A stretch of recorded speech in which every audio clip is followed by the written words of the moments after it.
बेलगोरा नाम की एक जगह से होती है जहाँ कुछ सिपाही एक आदमी के पीछे लगे हुए थे।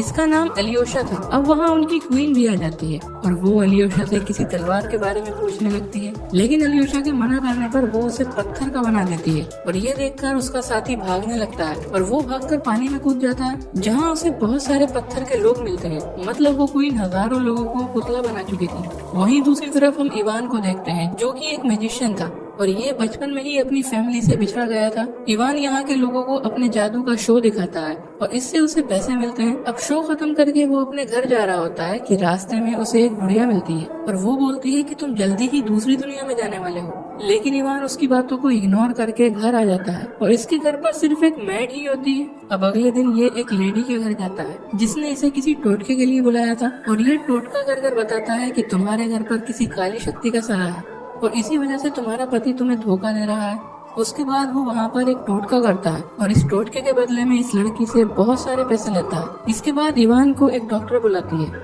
वो बोलती है कि यहाँ एक लड़का है जो कि काफी टाइम से कोमा में है और मैं चाहती हूँ कि तुम कोई टोना टोटका करके इसे होश में ले आओ। मगर इवान उसे देखकर बोलता है कि मैं इसे ठीक नहीं कर सकता और वो अपसेट होकर वहाँ से जाने लगता है और उसे अपने बचपन का एक फ्लैशबैक भी याद आता है जब वो ऑर्फनेज में रहता था और वहाँ के सारे बच्चों ने मिलकर उसे एक कमरे में बंद कर दिया था, जिसके बाद उसने एक पिन से वो ताला खोल लिया था और तब से आज तक ये लकी पिन उसी के पास थी। तभी रेस्टोरेंट में बैठे इवान के पास उस लेडी का पति आ जाता है और वो उसके टोटके करने पर भड़कने लगता है।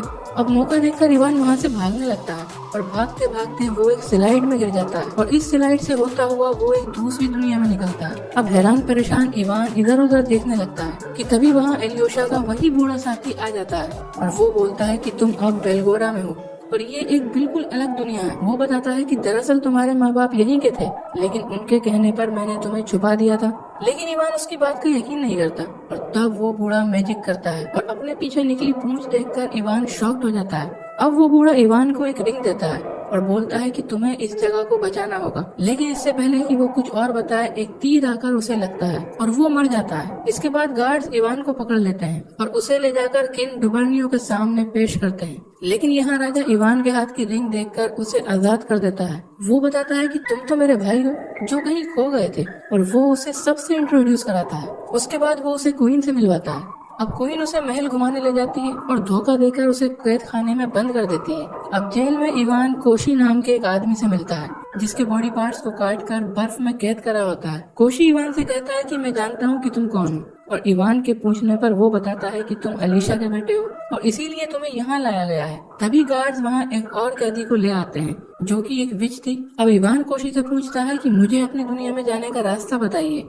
कोशी बोलता है कि तुम सिर्फ जादुई तलवार की मदद से ही अपनी दुनिया में जा सकते हो और उसे सिर्फ अलीशा का बेटा ही उठा सकता है। और वो उसे ये भी बताता है कि उस तलवार को उठाने वाला अमर हो जाता है और मैंने भी एक बार उसे उठाया था, लेकिन मुझे गार्ड्स ने पकड़कर यहाँ कैद कर दिया। अब उसी रात जब सब सो रहे थे तब वहाँ नेल्सी नाम की एक लड़की आती है और विच अपने जादू से सभी गार्ड्स को बेहोश कर देती है और नेल्सी कोशी को आजाद करने लगती है। अब आजाद होने के बाद कोशी इवान को भी साथ चलने को कहता है क्योंकि उसे पता था कि इवान ही उन्हें बचा सकता है। अब जब इवान वहाँ से अपना सामान उठा रहा होता है तभी उसका हाथ बैल पर लग जाता है जिससे बाकी गार्ड्स वहाँ आ जाते हैं, लेकिन नेल्सी उनसे लड़ने लगती है और इसके बाद वो किसी तरह वहाँ से भागने में कामयाब हो जाते हैं। अब जब रानी को इसकी खबर लगती है तब वो उनके पीछे जाती है, लेकिन वो तो अब तक काफी दूर निकल जाते हैं। अगली सुबह रानी डुबर्नियो को रात का किस्सा सुनाती है। अब क्योंकि डुबर्नियो को ये नहीं पता था कि उसका भाई भी वहाँ कैद किया गया था, तो वो समझता है कि इवान ने बगावत करके सबको भगा दिया। वहीं इधर ये चारों भागकर विच के घर में पनाह लेते हैं, लेकिन यहाँ भी इवान से गलती हो जाती है और विच के घर में आग लग जाती है और विच इवान पर बहुत गुस्सा करती है। लेकिन इससे पहले कि विच इवान को नुकसान पहुँचाए, कोशी बोलता है कि हमें तलवार ढूंढने के लिए इवान की जरूरत है। इसके बाद ये लोग आगे बढ़ने लगते हैं और इवान इस अनोखी दुनिया के खूबसूरत सफर को काफी एंजॉय कर रहा था। इसके बाद वो एक लेक पर पहुंचते हैं और यहाँ उन्हें प्रोटेक्टर वार्डनी से कुछ इन्फॉर्मेशन लेनी थी, तो नेल्सी अपनी अदाएं दिखाकर उसे इम्प्रेस करने की कोशिश करती है, लेकिन जब उसे पता चलता है कि वो तो एक फ्रॉग क्रीचर है तब वो डरकर पीछे हट जाती है। इसके बाद विच जादू से खुद को एक खूबसूरत लड़की में बदल लेती है और वार्डनी को इम्प्रेस भी कर लेती है और वार्डनी उनकी मदद करने के लिए मान जाता है। अब कुछ देर बाद क्वीन भी यहाँ आ जाती है और उसे ये भी पता लग जाता है कि वार्डनी भी उनकी मदद कर रहा है। इसके बाद वो इस मैसेज को राजा के पास भेज देती है। अब ये लोग आगे बढ़ रहे होते हैं और इन्हें एक गुफा को पार करके आगे जाना था, लेकिन इस गुफा में एक जाइंट सोया हुआ था और ये लोग बिना आवाज के आगे बढ़ने लगते हैं। लेकिन इवान की फूटी किस्मत, उसका मोबाइल अचानक रिंग करने लगता है और उसकी आवाज से जाइंट जाग जाता है, मगर इतनी देर में ये सारे लोग छिप जाते हैं। अब नेल्सी वोडनी से मदद मांगती है, लेकिन तभी इवान को पता चलता है कि जाइंट एक फीमेल है और वो उसे डांस करके अट्रैक्ट कर लेता है, जिससे सभी को वहाँ से भागने का टाइम मिल जाता है। अब वहाँ से निकलकर ये लोग नदी पर पहुँचते हैं और यहाँ कोशी वोडनी से मछलियों को कंट्रोल करने को कहता है और वोडनी कंट्रोल करने का ट्राई भी करता है, लेकिन यहाँ की मछलियाँ बहुत शैतान थी। वो उल्टा वोडनी को डराकर वहाँ से भगा देती है। अब इसी बीच नेल्सी और कोशी की बहस हो जाती है और गुस्से में नेल्सी वहाँ से चली जाती है और उसके जाने के बाद कोशी इवान को नेल्सी की कहानी बताता है। वो कहता है कि वो यहाँ के किंग को पसंद आ गई थी, लेकिन इस बात से क्वीन जलने लगी थी और इसी वजह से उसने नेल्सी की पूरी फैमिली को मेंढक बना दिया था, मगर इसके बाद उसने अपना जादू वापस लेकर उन्हें वापस से इंसान बना दिया। अब ये लोग जब चाहे मेंढक बन सकते हैं और जब चाहे इंसान बन सकते हैं। इवान उसकी कहानी सुनकर काफी दुखी हो जाता है और वो उसे मनाने के लिए एक खरगोश पकड़कर उसके पास ले जाता है, लेकिन नेल्सी उससे डरकर उसे दूर फेंक देती है और तभी वो खरगोश क्वीन में बदल जाता है और वहाँ गार्ड्स भी उन्हें घेर लेते हैं। अब इनसे बचने के लिए ये लोग एक कुएं में कूद जाते हैं और कुएं का मुंह बंद कर देते हैं, लेकिन तभी कुएं के अंदर वोडनी भी आ जाता है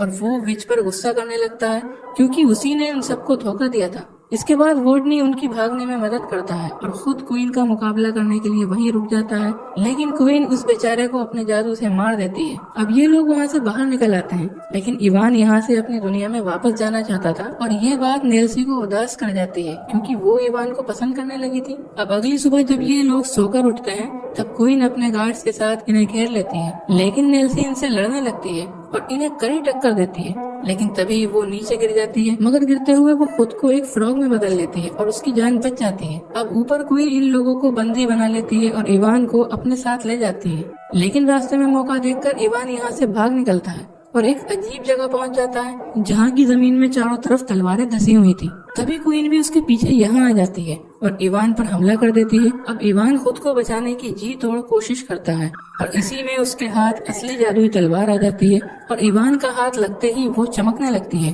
और इस तलवार की मदद से वो रानी को आसानी से हरा देता है। अब इस सब के बाद वो तलवार कोशी के हवाले कर देता है, लेकिन तभी यहाँ राजा आ जाता है और कोशी इवान को धोखा दे देता है और वो तलवार को राजा से एक्सचेंज करना चाहता है और वो भी सिर्फ एक पत्थर के लिए। दरअसल ये सारा प्लान राजा का ही था क्योंकि वो जादुई तलवार और उस पत्थर से खुद को अमर बनाना चाहता था और इसी वजह से वो कोशी को भी धोखा देता है और जैसे ही वो अपने मकसद में कामयाब हो जाता है कि अचानक नेल्सी उस पर अटैक कर देती है और तलवार उसके हाथ से छूटकर गिर जाती है। अब तलवार को इवान उठा लेता है, लेकिन इससे पहले कि कोई कुछ करता इवान तलवार के जरिए अपनी दुनिया में आ जाता है, लेकिन यहाँ आकर वो दुखी हो जाता है और वो सोचता है कि मुझे नेल्सी का साथ देना चाहिए था और वो वापस से स्लाइड में जाता है, लेकिन इस बार जादू नहीं होता और उसे गार्ड्स पकड़कर लॉकअप में बंद कर देते हैं और यहाँ उसे वही बूढ़ा मिलता है। दरअसल वो जादू के जरिए अभी भी जिंदा था और वो इवान के लिए यहाँ एक रास्ता खोल देता है जिसके जरिए इवान बेलगोड़ा के सफर पर निकल जाता है। वही महल में राजा टोटका पूरा करने वाला था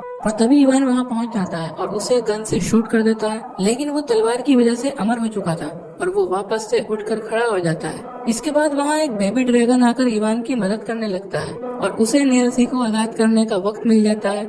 अब नेल्सी उसे कहती है कि तुम्हें राजा को मारने के लिए उसका पत्थर तोड़ना होगा। इसके बाद इवान राजा को डिस्ट्रैक्ट करने लगता है और उसका मकसद समझकर राजा तलवार के बिना ही उससे भिड़ जाता है, जबकि इधर क्वीन और नेल्सी भी आपस में लड़ने लगती हैं। अब इस फाइट के दौरान इवान को पता चलता है कि उसके पिता को राजा और रानी ने मिलकर पत्थर का बना दिया था। वहीं कोशी मौका पाकर पत्थर को उठा लेता है और सब समझ रहे थे कि कोशी पत्थर का गलत इस्तेमाल करेगा, लेकिन वो उसे तलवार से तोड़ देता है, जिससे कोशी और राजा दोनों मर जाते हैं और ये देखकर क्वीन पतली गली से निकल जाती है। अब स्टोन के टूटने से सभी पुतले वापस से जिंदा हो जाते हैं और इवान अपने पापा से मिलता है और ये दोनों काफी इमोशनल हो जाते हैं। इसके बाद इवान इस दुनिया में रुकने का फैसला करता है और वो बाद में नेल्सी से शादी भी कर लेता है और एक दिन वो वापस अपनी दुनिया में आता है और उस कोमा वाले बच्चे को एक सीरम पिलाता है जिससे वो बच्चा ठीक हो जाता है। और गाइस यही वो सीन था जिसकी मैंने शुरू में बात की थी, क्योंकि हमें लगा था कि वो बच्चा मूवी में डाला ही क्यों गया है, लेकिन अब तो आपको पता चल ही गया होगा। खैर मूवी अच्छी लगी हो तो वीडियो को लाइक करें, चैनल को सब्सक्राइब करें और नोटिफिकेशन बेल को जरूर दबाएं।